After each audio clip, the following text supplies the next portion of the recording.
Hey everybody, it's Paige from the Helen Schuler Nature Center and welcome to, well, my home, but welcome to the Natural Leaders Project Home Eco Challenge! It's the Natural Leaders Project Home Eco Challenge. All right, everybody, so thank you for joining me in this new and interesting experiment. I mean, it's a pretty interesting time right now, but because you're at your home and I'm at my home, I figured, well, let's take this opportunity to learn about and connect with and grow an appreciation for our homes. Because keep in mind, our homes are our habitat. They are the places where we find all of our needs met: shelter, food, water, security, and also a sense of belonging and well-being. So in the course of this first kind of this first week, we're going to be getting to know our homes. Today is all about defining the space that we live in. Before we get started, you're going to need a few things. Number one, you're going to need to find yourself a notebook. If you've taken the Natural Leaders Project before, you can just use your existing notebook. Currently, I'm going to be working in a binder because I'm really into binders right now. So you can find a binder, a notebook, a journal, something like that, somewhere where we can record everything that we'll be doing. Second thing you'll need, a pencil. Now, of course, you can use markers, pens, pencil crayons. I love using all the colors. That's great. But I will give you a piece of advice that you didn't want or ask for. Start in pencil all the time. You won't regret it. Pencil can be erased. Other things cannot. So find yourself some kind of writing implement. The third thing that you'll need, and I'm assuming you have one already because while you're watching this somehow, is a digital device of some kind. Sometimes I'll have videos like this. Sometimes I'll just send along other videos that other people have made. The point is there will be some kind of digital content to go along with these module packages. So you will need like a tablet or a phone or a computer to watch them on. Without further ado, let's get started. All right?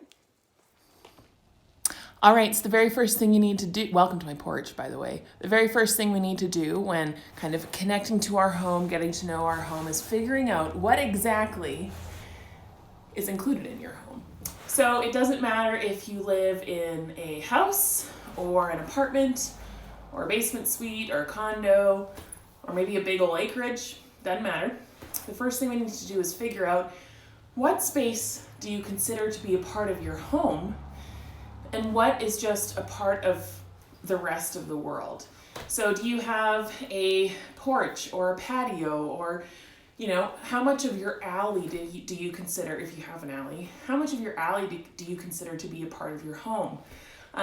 Maybe if you live in an apartment, is the space in the hallway outside your front door, do you consider that to be a part of your home? So the very first thing I want you to do is to think about what you consider to be your home. So that's step number 2, I guess, because step number 1 was getting all of our supplies. Not gonna lie, it's a little chilly on the porch.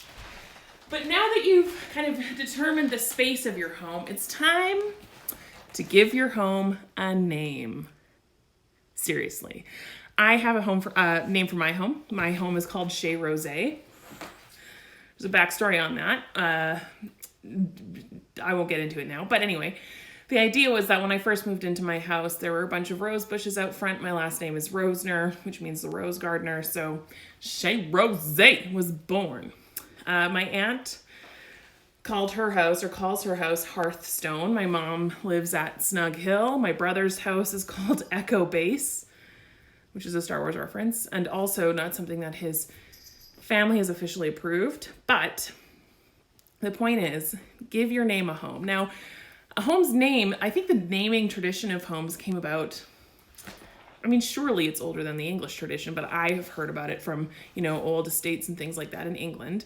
But the idea is that you need to think of like a key feature or the way that you want your home to feel, or maybe its location, or if it's next to a specific landmark. You want to think about something that makes your home unique, and something that makes your home feel personal to you, and you want to try to come up with a name somehow associated with that.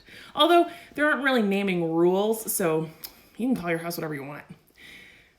the point is, when you give your home, I want you to give your home a name. All right? So that is assignment numero tres. Assignment number 3. I'm pretty cultured. I speak a lot of languages almost. Isn't that right, Chewy? Yo. All right, so now I'm back in my workspace. As you can see here, this is my workspace. This is where I'm getting all the good work done. I got my notebook, got my writing implements, including this bad boy, the most important one, right? Obviously. Also my name tag because, you know, I'm working here.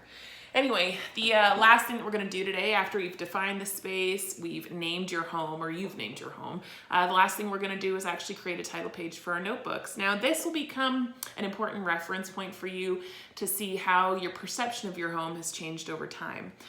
So you can use whatever you'd like. You can do this on the computer. You can use a photograph. You can use a word cloud. You can use watercolor. It's really up to you. But create for yourself a visual representation of what your home is. Inside, outside, doesn't matter. Find some way of expressing your home and create a title page about it, all right? That's it. Today, all you have to do is name your home, figure out where it is, and do a title page. So we'll see you in the next video. It'll be all about exploration. So the next session will be field trip time. Well, like field trip into your backyard. Anyway, see you next time.